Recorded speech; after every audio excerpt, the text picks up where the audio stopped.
carried out, risk is identified and monitored by the risk committee and other stakeholders. Through corporate strategy and stakeholder engagement, they can have a better risk solution system. It's to enhance accountability and transparency. And what does risk management do? Is to identify, measure, evaluate, mitigate, and monitor the risks. And very obviously, they are sharing the same goals, which is to maintain a credible and reputable company and to safeguard the stakeholders' interests. The UK Corporate Governance Code provides code provisions and principles to the listed companies for the effective board practices and good corporate governance. In the code, it operates in principles-based approach, namely comply or explain. The company does not need to strictly follow every word in the provisions, but have to explain if it deviates from the code. In fact, HKICS has classified risk into 4 categories, namely regulatory, financial, operational, and strategic risk.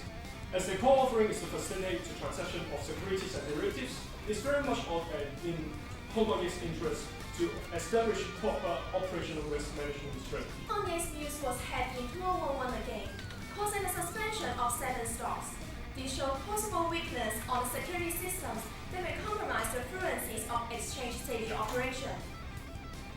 These stocks were suspended after the incident to ensure fair, open, and orderly trading was not interfered. Meanwhile, HKICS strengthened the filtering mechanisms of HKICS news. How about the case for the Lehman Brothers? Why similar risk management crisis happened once again? Thanks, Daddy. Lehman Brothers was founded in 1944 and it was one of the largest investment banks in the world. In 2006, the subprime residential mortgage prices appeared the first sign of indices. The housing price starts to decrease continuously in the mid of 2006. These 2 case studies indicated the risk management in banks still have discrepancies between theories and actual practices. The following we can summarize into the following categories. The first one is a lack of effective risk governance. Risk governance is generally defined as the board and management oversight of risk and the attendant configuration of systems in identifying, measuring, managing, and controlling risk. The Corporate Governance Code has adopted the principle-based approach, while the USRs is adopted the rule-based approach. The principle-based approach enables a company to develop their policy more flexible, while the rule-based approach enables company to comply with the laws and regulations easily. Employment. The people employed in the financial service industry is occupied 6.2% of this industry of the whole population, and this is because HKICS also successfully to attract much more foreign investment to Hong Kong. And third, foreign investment. In 2014, the foreign direct investment in Hong Kong reached as a new high of $103 billion, and which is ranked as second out of the 20 economies worldwide.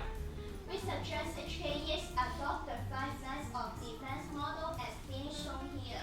There are 2 additional components in this advanced model, while the original will be remainder. Before we look into either of these, let me explain some terms. First is corporate governance. It is the process of controlling management, and that is in the interest of all stakeholders. A good corporate governance will reduce conflicts of interest arising from various stakeholders. Now let's see how IUDs are chosen in Hong Kong. Nomination is the very beginning step for us to choose an IUD for a company. In US, a nomination committee composed entirely of IUD is a must for listed companies. So we brought IUDs into the board would help them to overview the overall running of the business. However, if at the same time the IUDs took the responsibilities of decision making as the other board members, then they're supervising themselves. So the self-supervision problem comes out. The major amendments include it defines the role of the management and emphasize their ongoing responsibility to review the internal control system at least annually. Moreover, it improves free former recommend best practice and adds two new recommend best practice. Risk of ignorance of risk, also overridden by management, was shown in Enron case. First of all, the left one was the former chairman of Enron, and the right person was the former CEO of Enron. They ignore the risks, also the financial problems, i.e. debts from the failure of projects. The first element is effort, followed by planning, and the last element is day-to-day reviewing. The first element is the management effort. Firstly, it requires the board and the management to put in time and effort to ensure the internal control system operates smoothly as designed. They are also required to put in effort to monitor their internal control system. After